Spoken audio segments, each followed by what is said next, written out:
प्रयागराज महाकुंभ का भव्य आयोजन चल रहा था। संगम के तट पर आस्था का सैलाब उमड़ा हुआ था। लाखों की भीड़ गंगा में डुबकी लगा रही थी। अखाड़ों की चहल पहल और हर तरफ साधु संतों के तंबू लगे थे। लेकिन इस बार इस पवित्र आयोजन के बीच कुछ ऐसा होने वाला था जिसने सभी को हिलाकर रख दिया। सेक्टर 14 के बड़े शिविर में एक दिन सुबह एक नया साधु पहुंचा। उसकी लंबी दाढ़ी, माथे पर चंदन का बड़ा टीका और गेरुआ वस्त्र उसे बाकी साधुओं जैसा ही बना रहे थे। वह धीरे धीरे शिविर के अंदर आया और मुख्य साधु के चरणों में झुक गया। मुख्य साधु ने उसकी ओर देखा और बोले, महात्मा जी, आप कहां से पधारे हैं? नए साधु ने हाथ जोड़ते हुए जवाब दिया, काशी से यहां संगम पर साधना करने की इच्छा थी, इसलिए आ गया। मुख्य साधु ने सिर हिलाते हुए कहा, बहुत अच्छा, यह पवित्र भूमि है, आप यहां आराम से रह सकते हैं। साधु शिविर के एक कोने में बैठ गया। उसने अपने झोले से एक पोटली निकाली, उसमें से चंदन और राख अपनी हथेलियों पर लगाया और ध्यान में बैठ गया। बाकी साधु उसकी ओर ज्यादा ध्यान नहीं दे रहे थे, क्योंकि महाकुंभ में रोजाना ऐसे नए चेहरों का आना जाना आम था। दिन भर वह साधु अन्य संतों के साथ साधारण तरीके से समय बिताता। वह सुबह जल्दी गंगा स्नान करता, दिन भर प्रवचन सुनता और रात होते ही ध्यान में लीन हो जाता। लेकिन रात के समय उसका व्यवहार बदल जाता। किशोर, जो उस शिविर में सेवा का काम करता था, ने पहली बार गौर किया कि यह नया साधु हर रात चुपके से शिविर से बाहर चला जाता है। एक रात किशोर ने देखा कि वह साधु शिविर के पीछे गया और जमीन में कुछ दबा दिया। किशोर ने अगली सुबह अपने दोस्त मनीष से बात की। किशोर ने अपने दोस्त से कहा, यार, मुझे लगता है यह नया बाबा कुछ गड़बड़ है। फिर मनीष ने कहा, क्यों, ऐसा क्या किया उन्होंने? किशोर ने बताया, कल रात मैंने देखा कि यह कुछ जमीन में दबा रहे थे। पता नहीं, लेकिन कुछ तो अजीब है। मनीष ने हंसते हुए कहा, अरे, तुझे हर किसी पर शक होता है। हो सकता है वह कोई पूजा सामग्री हो। लेकिन किशोर का मन शांत नहीं था। उसने तय किया कि वह इस साधु पर नजर रखेगा। उसी दिन प्रयागराज पुलिस को एक गुमनाम कॉल आया। कॉलर ने बताया कि महाकुंभ में एक आतंकवादी साधु के भेष में छुपा हुआ है और वह किसी बड़े हमले की योजना बना रहा है। यह सुनकर पुलिस तुरंत सतर्क हो गई। इंस्पेक्टर राजीव शर्मा, जो महाकुंभ की सुरक्षा के प्रमुख थे, ने अपनी टीम को अलर्ट कर दिया। इंस्पेक्टर राजीव, हमें हर शिविर की जांच करनी होगी। किसी भी संदिग्ध गतिविधि को नजरअंदाज नहीं किया जाएगा। खासकर नए चेहरों पर ध्यान दो। पुलिस ने सभी शिविरों की गुप्त निगरानी शुरू कर दी।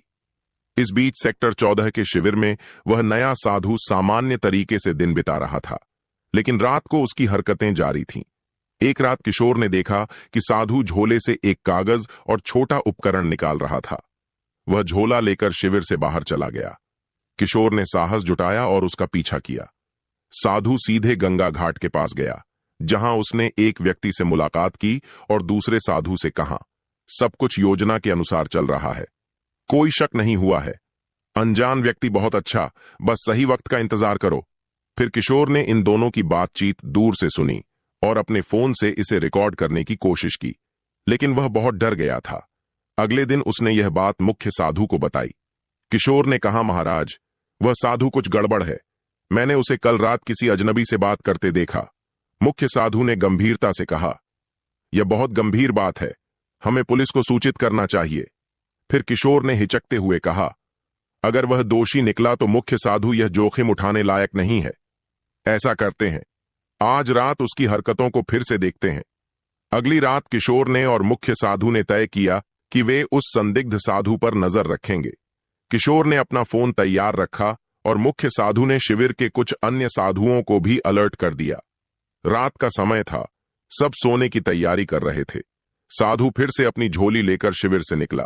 साधु गंगा किनारे के एक सुनसान घाट पर पहुंचा, जहां वही व्यक्ति मौजूद था जिससे वह पहले भी मिला था। अनजान व्यक्ति ने पूछा, तुमने जो कहा था वह काम पूरा कर लिया? साधु ने उत्तर दिया, हां, उपकरण सही जगह पर सेट कर दिए गए हैं, बस एक आदेश का इंतजार है। मुख्य साधु और किशोर यह सुनकर चौंक गए। किशोर ने इस बातचीत को रिकॉर्ड कर लिया। मुख्य साधु ने धीरे से किशोर से कहा, तुरंत पुलिस को बुलाओ। किशोर ने पुलिस को कॉल किया और उन्हें सारी जानकारी दी। इंस्पेक्टर राजीव शर्मा और उनकी टीम तुरंत हरकत में आ गई। इंस्पेक्टर राजीव ने कहा, हमें इस संदिग्ध साधु को रंगे हाथों पकड़ना होगा। अगर वह सच में आतंकवादी है तो वह कोई बड़ा खतरा बन सकता है। पुलिस ने घाट की ओर जाने वाले सभी रास्तों को घेर लिया।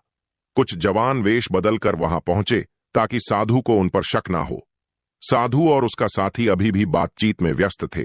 साधु ने कहा, यह आखिरी चरण है, बस जैसे ही भीड़ सबसे ज्यादा होगी हमें कार्रवाई करनी है। अनजान व्यक्ति ने उत्तर दिया, यह हमला सबके लिए एक बड़ा संदेश होगा। कोई सोच भी नहीं सकता कि महाकुंभ जैसी जगह को निशाना बनाया जा सकता है। पुलिस टीम ने सही का इंतजार किया। जैसे ही साधु ने अपने झोले से एक और उपकरण निकाला, पुलिस ने उन्हें घेर लिया। इंस्पेक्टर राजीव ने कहा, हाथ ऊपर करो, पुलिस से बचने की कोशिश मत करना। साधु और उसका साथी हड़बड़ा गए। साधु ने भागने की कोशिश की, लेकिन पुलिस ने उसे पकड़ लिया। झोले की तलाशी ली गई तो उसमें विस्फोटक उपकरण और कुछ नक्शे मिले। पुलिस ने तुरंत साधु और उसके साथी को गिरफ्तार कर लिया। पूछताछ में पता चला कि वह एक अंतर्राष्ट्रीय आतंकी संगठन का सदस्य था। उसका असली नाम अयूब खान था और वह भारत में कई सालों से छुपकर रह रहा था। इंस्पेक्टर राजीव ने पूछा, तुम्हारा मकसद क्या था? महाकुंभ जैसे पवित्र आयोजन को क्यों निशाना बनाया? अयूब ने उत्तर दिया, भीड़ का डर सबसे बड़ा हथियार है। हमारा मकसद था यहां ऐसा हमला करना जो दुनिया को हिला दे, लेकिन तुमने हमारे प्लान को खत्म कर दिया। पुलिस को साधु के झोले और शिविर के आसपास लगाए गए उपकरणों से बड़े हमले की योजना के सबूत मिले। अगले दिन प्रयागराज पुलिस ने मीडिया को बताया कि महाकुंभ में एक बड़ा आतंकी हमला टल गया। इंस्पेक्टर राजीव ने कहा, हम किशोर और मुख्य साधु के शुक्रगुजार हैं, जिन्होंने सही समय पर जानकारी दी। यह सब उनकी सतर्क और साहस का नतीजा है। किशोर और मुख्य साधु को महाकुंभ आयोजन समिति ने सम्मानित किया। मुख्य साधु ने कहा, हमने तो बस अपनी जिम्मेदारी निभाई। महाकुंभ पवित्र आयोजन है, इसे कोई अपवित्र नहीं कर सकता।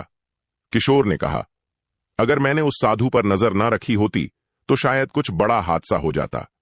इस घटना ने सभी को सतर्क कर दिया कि आस्था के ऐसे बड़े आयोजनों में सुरक्षा और जागरूकता कितनी महत्वपूर्ण है। इस घटना के बाद महाकुंभ के आयोजकों और सुरक्षा एजेंसियों ने सुरक्षा व्यवस्था को और मजबूत किया। सभी शिविरों में नियमित जांच और निगरानी बढ़ा दी गई ताकि भविष्य में ऐसी किसी भी घटना की पुनरावृत्ति ना हो। श्रद्धालुओं को भी सतर्क रहने और किसी भी संदिग्ध गतिविधि की सूचना तुरंत पुलिस को देने की सलाह दी गई। महाकुंभ जैसे विशाल आयोजनों में सुरक्षा चुनौतियां हमेशा रहती हैं, लेकिन प्रशासन और जनता के सहयोग से इन चुनौतियों का सफलता